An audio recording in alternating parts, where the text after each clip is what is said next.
Today on Camera Watches Everything, we're talking about The Phantom of the Opera, the one with Robert Englund, not the musical with Gerard Butler, or the one with Lon Chaney, or the one...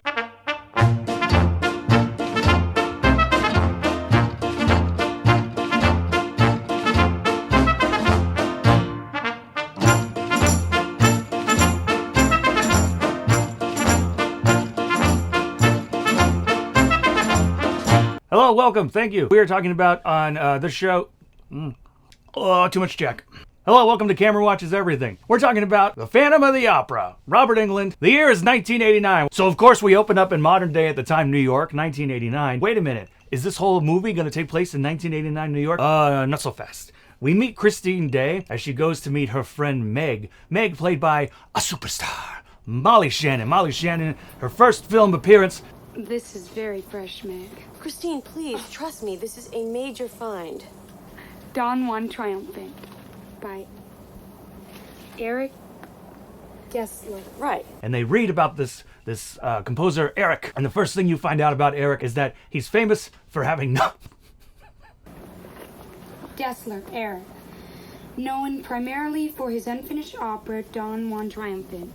He's famous for having not finished his musical, Don Juan Triumphant. In that case, when I pass away, please let me be known for the fact that I have a bunch of screenplays that end at page 30. I just didn't finish any of them. Meg showing Christine this music, and Christine looks it over, she starts humming it to herself, and she goes, oh, it's so angelic. And then they start talking about the murders that this man committed. Apparently, he was infamous for not finishing his...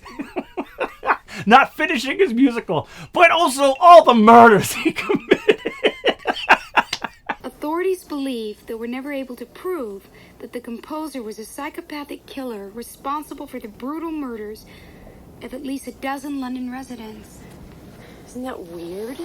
I mean, composer by day, serial killer by night. But that's not the first thing in his biography. The first thing is the fact that he didn't finish his musical. The murders was part 2. Christine, she hums this music to herself. She goes, oh, it sounds so angelic. How could this man have committed murder? Which goes to show you, everybody, it doesn't matter how bad your crimes are, as long as you're talented. But it's so gentle. That'd be like in 100 years from now, someone finds like Charles Manson's music, and the first thing written about him is he hung out with the Beach Boys. Oh, also he did some other stuff. And then she finds some of Eric's music, and then magical blood rises out of the book, and she screams. Meg comes up and goes, what happened? And when Christine turns around, there's no more blood. Christine doesn't tell Meg. I think, listen, we all got to do our thing, right? We all got to do our thing. But I'll tell you right now, if I found blood, if I opened a book and blood rose from it and covered my hands and I looked and then it was gone and my friend said, what happened? I'd be like, you need to take me to a hospital. Something is mentally wrong with me, I think. So we cut to the audition. We see the classic 1980s producer who's smoking a cigarette as he's watching people sing their hearts out, try to get their dreams going on Broadway. And Christine gets up and she starts singing. It's so angelic. It's so beautiful. Even the men above in the rafters, who've probably heard 800 auditions a day, they're hearing auditions all the time. Even they are swept up in the magic of Christine's beautiful song that she's singing, that Eric, the Phantom, had written. When one of these men drops a sandbag, it breaks a mirror, and suddenly that was enough. It throws Christine back into the past. My God!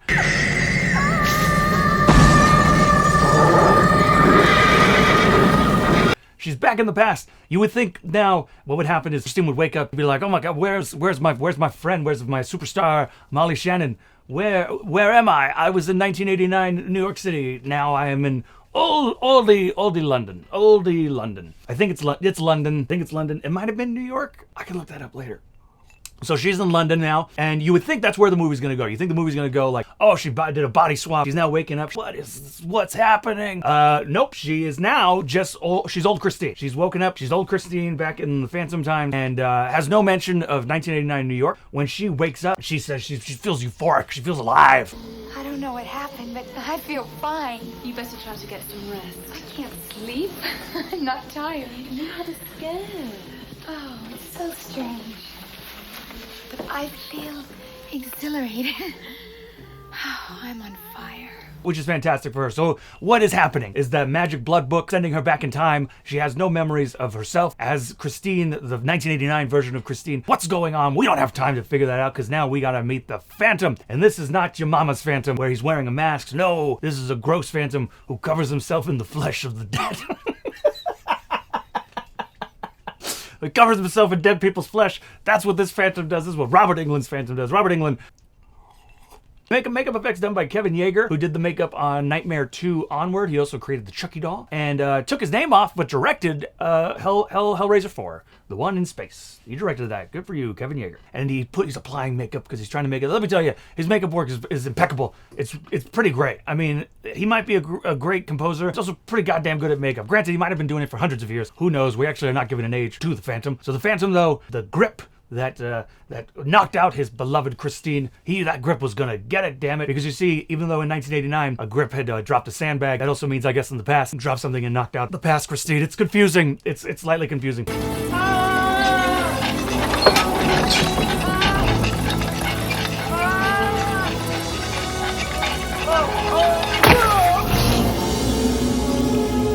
You ruin your makeup, dog. You ruin your makeup. You just spent all this time sewing it on, putting on the makeup.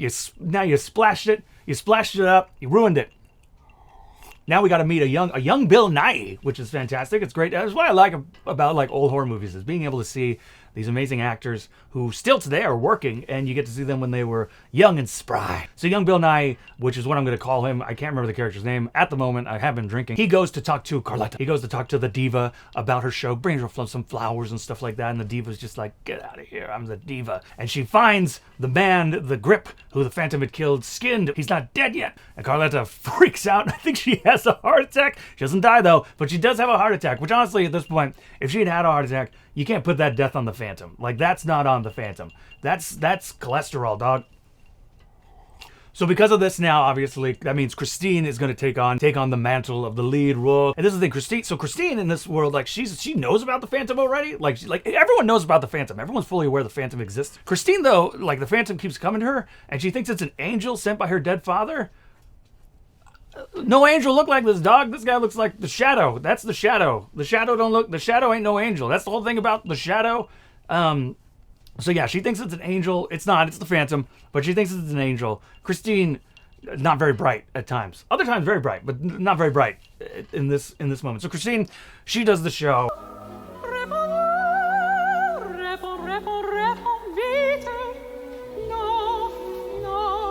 And that's when we meet my favorite character in the whole film, which is the Inspector. Have you seen the Andrew Lloyd Webber show? Do you not remember the Inspector character and his famous song? I need to find the Phantom and Christine. I know her name. Y'all never seen Love Never Dies.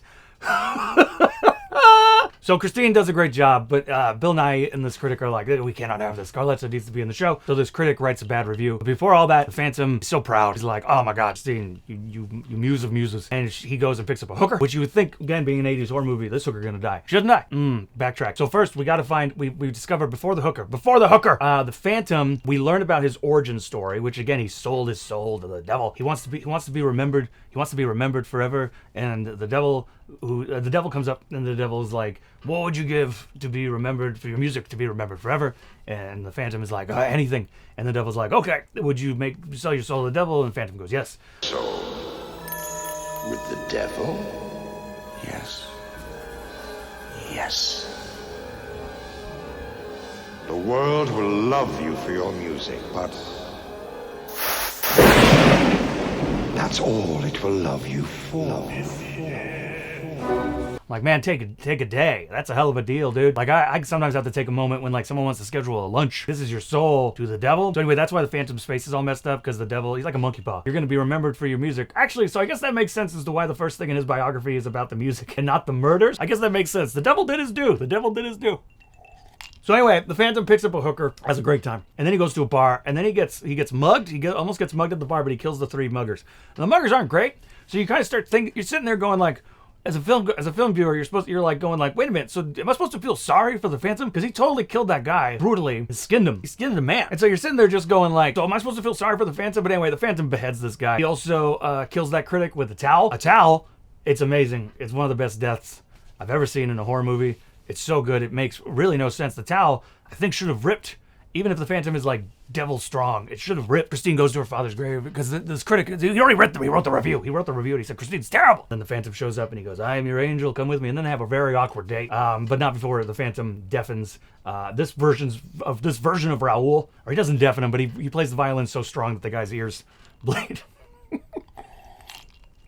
So they have an awkward date because the Phantom takes her off on a carriage, and then she's like, play me some music. And he goes, I'll play Mozart. She goes, no, play me your music. And he goes, oh. He's like, oh my God. So he's like, I can't say no to you, Christine. Starts to sing along with it, and he goes, oh my God, you need to be my bride. And she doesn't really argue with him. He puts a ring on her finger that I guess is like really tight and bedeviled. So we cut back to the inspector. Let's not forget about the inspector. Let's not forget that there is a murder, not even a mystery, because we know who did it, and the inspector knows who did it. The inspector's like, it was this guy. He made a deal with the devil. So everyone knows who's doing it. And then the inspector's like, well, here's why I think it's happening. And he's right. He's 100%. He nailed it. What's the point? Motive. That's the point. Christine Day sang because your diva found a body in her closet. Harrison died because he criticized her performance. Someone is doing murder in Christine Day's name. This guy's a great cop. He 100% nailed it, man. So that's when we have what's usually the big centerpiece of the musical. Ball. The masquerade ball. The Phantom comes down in this fabulous red suit. And that's when he's like, okay, now is my time. So he decides that then that is when he's going to kill. He's going to take out the diva once and for all. He takes her and then he beheads her and he puts her head in a soup, a boiling soup, because when she's got one weird looking eye now. And then he kidnaps Christine. So usually in every other version of the Phantom of the Opera, you would then get like this whole thing. She's got to perform one more time. She's like, I don't know, am I going to do this? And Raoul, oh, you have to perform, Christine. It's the Phantom. So she performs again, and everyone's like, my God, you're amazing. There's never another performance. So she basically, she performed the one time, and then the critic wrote she was shit to help Carlette and young Bill Nighy. That was it. That was her performance. To Christine. So the inspector, not Raoul, and the inspector's friend spend like 15 minutes going through the catacombs, these giant catacombs, trying to find Christine and the Phantom. They're this way and that way. There's rats everywhere, and it really works great when you put some Benny Hill music to it.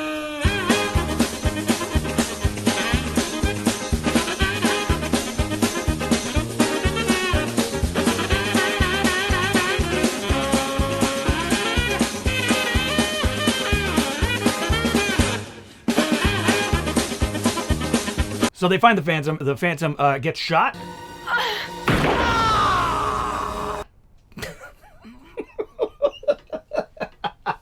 Everyone else dies. And then Christine breaks a mirror, and the Phantom's like, no! And apparently that mirror, much like the sandbag from the present, brings her out of the past into the present. She's back. It's 1989, Christine. She wakes up, and here comes a normal-looking Robert Englund. He's a producer of the show. Chris, you're gonna be okay. What happened? Is she all right? Please. Is this a Wizard of Oz thing? Listen, Satan magic in this. I'm not trying to nitpick the movie to make the time travel make sense. Like, I don't need there to be like a witch's curse or something like that. But I feel like glass is maybe the thing, but I don't know. And I want to know. I don't know. Robert Englund's there now. He's the producer of the show, and he's like, my God, young Christine, I hope you're all right. She's like, I'm fine. And you're like, okay, so this could be the end of the movie, really. This could be like Thriller. The credits could go. Robert Englund like turns to the camera thing, and you're like, oh my God, it's the Phantom credits. We get a bigger nightmare than that. Phantom is now a 1980s yuppie. This looks like an apartment you would see in an 80s era Woody Allen film. So the Phantom is like, I gotta go upstairs. Oh, actually, hold on. Sorry, I shouldn't say the Phantom. I should say the producer. Because it's a twist. He's actually the Phantom. My God. How has he lived so long? How again is Christine is this the soul of Christine? What? So Christine's downstairs as we reveal. This is in fact the Phantom. He's perfected his head thing. Is that skin? Is it prosthetics? I don't know. It's not answered. But anyway, there's clearly some makeup involved. So Christine starts messing around with the Phantom's computers. Finds Don Juan Triumphant, his musical, and starts playing beautiful MIDI music.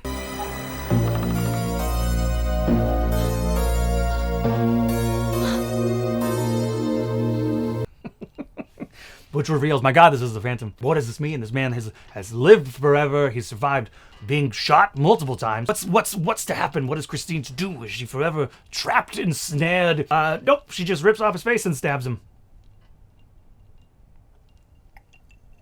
And that's it. She rips off his face and stabs him.